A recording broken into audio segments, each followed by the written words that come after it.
সরকার থেকে যে রেট দেয় সেই রেটের অর্ধেক দামেও টেনারেলারা কিনে না, যার ফলে আমাদের প্রচুর টাকা লোকসান হয়। লবণেরও দাম বেশি, আমরা চামড়া বিক্রি করলে আমরা সে চামড়ার টাকা পাই না। একদিকে ট্যানারি মালিকদের কাছে মোটা অঙ্কের বকেয়া, আর অন্যদিকে ব্যাংক থেকে লোন না পাওয়ায় ঈদে এবার চামড়া কেনার প্রস্তুতি নেই জয়পুরহাটের ব্যবসায়ীদের।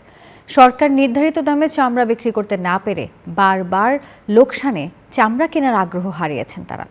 পরিত্রাণে চান সরকারি সহযোগিতা। জয়পুরহাট থেকে আলমগীর চৌধুরী পাঠানো তথ্য ছবি নিয়ে ডেস্ক রিপোর্ট। বকেয়া টাকা পরিশোধের আশায় প্রতি বছরই ধার দেনা করে চামড়ার ব্যবসা ধরে রেখেছেন জয়পুরহাটের ব্যবসায়ীরা। নানা অজুহাতে বকেয়া টাকা পরিশোধ করছেন না ট্যানারি মালিকরা, অভিযোগ ব্যবসায়ীদের। পদ্মা সেতু, মেট্রো রেল এবং এলিভেটেড এক্সপ্রেসওয়ে নির্মাণের গর্বিত অংশীদার বসুন্ধরা সিমেন্ট।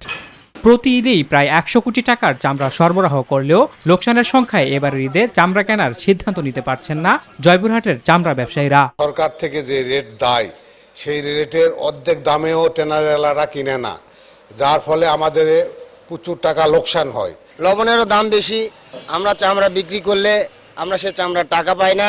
মোটা অঙ্কের বকেয়া সহ নানা সমস্যায় চামড়া কেনার আগ্রহ নেই ব্যবসায়ীদের মাঝে, জানালেন জেলার চামড়া ব্যবসায়ী গ্রুপের এই নেতা। বিগত কয়েক বছরের টাকা আমাদের অনাদায়ী রয়েছে। শ্রমিকের মজুরি অনেকটা বেশি, লবণের দাম গত বছরের চেয়ে 150 থেকে 60 টাকা বস্তা প্রতি বেশি। এখন পর্যন্ত আমরা কোনো প্রকার টাকা পাই নাই যে আমরা গুদামে যে একটা কেনাকাটার প্রস্তুতি নেব এই ঈদকে কেন্দ্র করে, এরকম কোনো প্রস্তুতি আমাদের নেই। মালিকদের পাশাপাশি মানবেতর জীবনযাপন করছেন শ্রমিকরাও।